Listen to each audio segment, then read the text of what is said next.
Gerry Lawson, welcome to Digital Farm TV. You've recently retired as chairman of Sunrise after 13 years, and during a lifetime of service to the industry you've been chairman of the Rice Marketing Board and you've been deputy chairman of Sunrise. That's got to be some kind of record.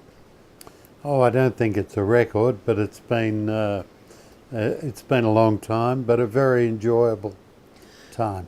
Sunrise, as I understand it, is Australia's biggest totally vertically integrated food company. Tell me about the reasons for the company's success. Oh, I think the vertical integration has got a lot to do with it.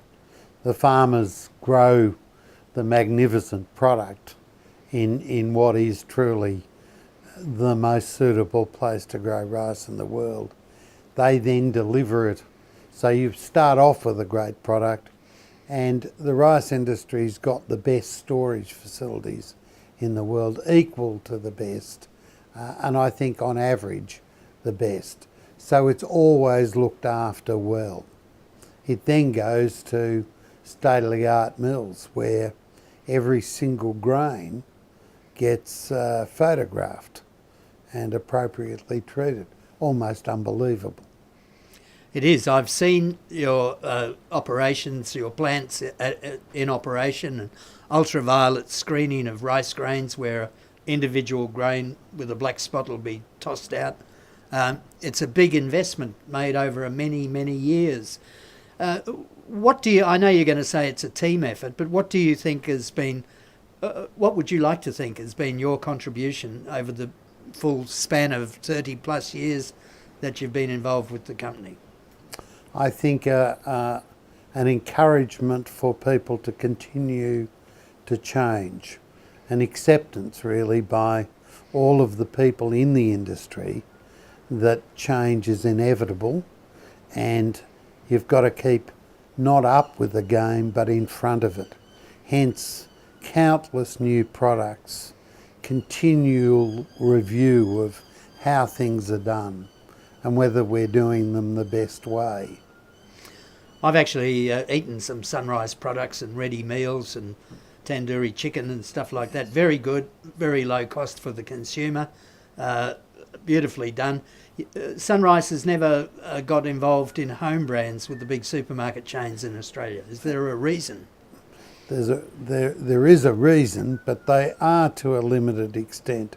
But in the main, Sunrise has magnificent brands that people can know and trust. And so people can go to them and know that they're going to be of that quality, and they're certain of that. And I think that that's a hard fought.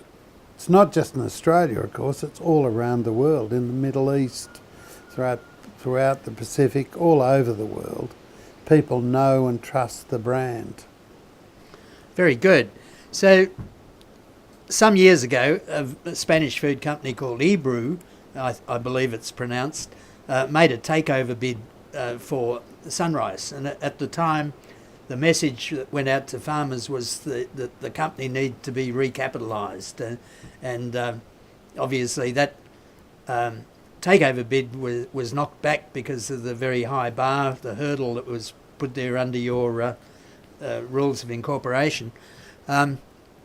The company bounced back, it seemed to me, in lightning fast time and seemed to recapitalise itself after the drought finished. And so the company's in a completely different situation today. Can you reflect on the whole takeover thing back then? Yes, I think when that arrived, we'd not contemplated such a thing, not contemplated that anyone would attempt to make such a move. But at the time we said, if it's unsuccessful, we will immediately try and recapitalise Sunrise. We started day one. If the vote was Friday, Monday, all of the plans were out there on how it was going to be done. And a feverish task. So we went from a gearing ratio of 365 or something like that to whatever the current is, in the mid 50s or 60s or something. but it was a very, very focused attempt at ensuring that it was recapitalised. What about the takeover bid itself? Were you disappointed at the fact that the growers didn't see fit to accept the board's recommendation? The board had a duty to present the offer, and the offer by any means was a fair offer, and 78% of B-class shareholders and 68, I think, percent of A-class shareholders supported it. There was a guaranteed purchase program that went with it, of course. Do I ultimately regret? No, but as chairman at the time, the offer was of a magnitude that I absolutely was duty bound, and so was the board, to present to the shareholders. They voted. We accepted immediately their decision and got about running and continuing. One of the real joys of the rice industry is its continual improvement focus, whether it be from breeding new varieties, matching it to what the market wants, matching it to what consumers want to eat. Constant program of improvement. Same applies to structure. So we live in interesting times. The new chairman is a well-known rice grower, Laurie Arthur, and the company has announced recently a new kind of capital structure framework. I've noted that the growers who supply the Murray Goulburn cooperative have voted to list their company on the stock exchange. Is Sunrise contemplating heading in the same direction?